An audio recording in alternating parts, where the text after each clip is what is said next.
Je vais vous proposer en géométrie de construire une figure que vous pourrez ensuite colorier. Deux possibilités pour la réaliser, deux niveaux de difficulté en fonction de vos capacités. Vous pouvez choisir une feuille à carreaux, soit des petits carreaux, soit des grands carreaux, et je vous donnerai les mesures en comptant les carreaux, soit sur une feuille blanche, et il faudra pouvoir tout tracer tout seul. Vous pouvez aussi commencer par la feuille à carreaux, puis faire ensuite sur une feuille blanche. Avant de commencer, prépare bien sûr ton matériel. Il te faut un critérium ou bien un crayon à papier que tu prendras soin de bien tailler pour avoir un tracé précis, une gomme, une règle graduée et une équerre. Bien sûr, si tu n'as pas d'équerre chez toi, choisis la version papier quadrillé avec petit ou grand carreau. Commence par tracer un carré. Si tu es sur des petits carreaux comme moi, tu peux choisir de faire un carré de 12 cm par 12 cm, ce qui fait 24 carreaux dans ce sens, 24 dans l'autre. Attention, ton tracé doit être précis, bien sur les lignes.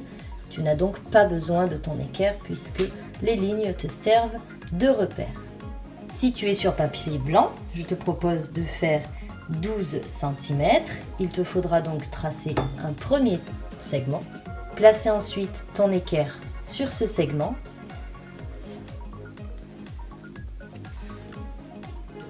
Et tracer la perpendiculaire. Mesure ensuite 12 cm sur la droite que tu viens de tracer. Et recommence l'opération pour finir ton carré.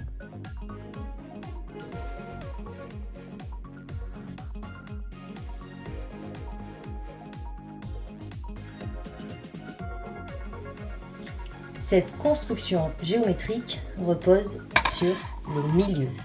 Les milieux des segments que l'on trace. Le milieu d'un segment, c'est lorsque l'on place un point qui partage un segment en deux longueurs égales. Je vais maintenant placer le milieu des 4 segments qui composent mon carré. Sur feuille blanche en mesurant et sur feuille quadrillée en comptant les carreaux. J'ai 12 cm, la moitié c'est donc 6 cm. Je place mon zéro bien au bord, je m'aligne et à 6 cm, je mets un petit trait. Je fais pareil pour les autres côtés.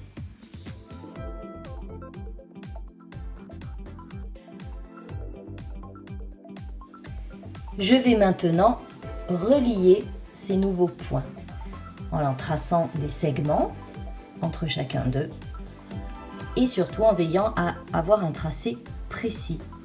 Le point, c'est l'endroit précis où se coupe mon petit trait et mon segment. Démonstration. Voici 2 segments et 2 points sur ces segments. Le point, précisément, c'est cet endroit-là. Mon trait doit donc passer par là. Pas par là, pas par là. Pareil ici, il faudra passer bien par le centre, pas en bout, ni d'un côté ni de l'autre. Ce qui donne un positionnement précis de la règle de manière à ce que mon crayon ensuite passe bien par le centre et par le centre. J'applique donc cette méthode et je trace mes 4 segments.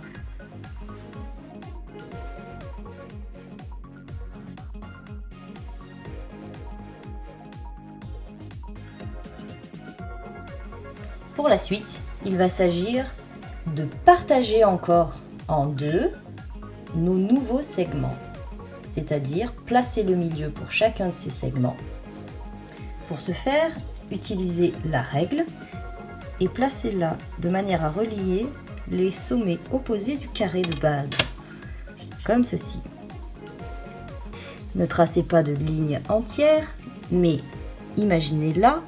Et lorsqu'elle croise votre nouveau segment, celui que vous souhaitez partager en deux, alors mettez un petit trait.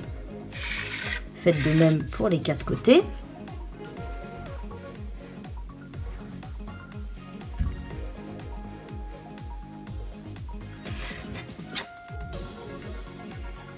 Et vous avez ainsi vos milieux placés.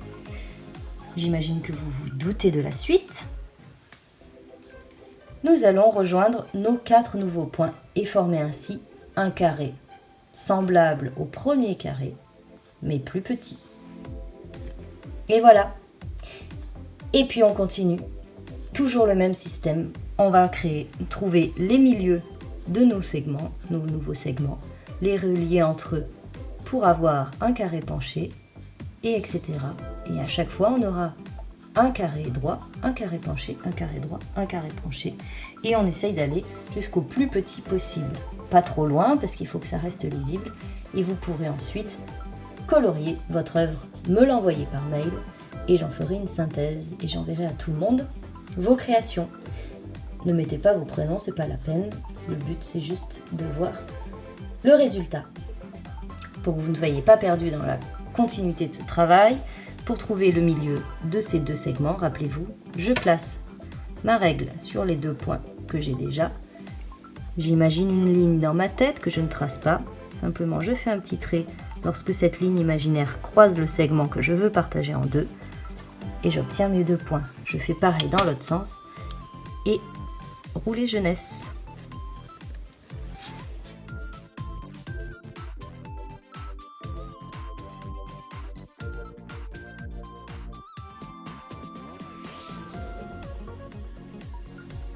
Et voilà, ce travail demande de la précision, car si on commence à se décaler, à perdre un peu de précision au début ou au milieu, ça décale tout pour la suite. Ce travail est donc fini du point de vue du tracé. Vous pouvez maintenant le colorier. Attention, pour le colorier, il faut être bien précis. Peut-être faire le contour des formes à la règle. Si l'on veut colorier par exemple ce triangle, peut-être faut-il faire le contour à la règle et colorier l'intérieur ensuite.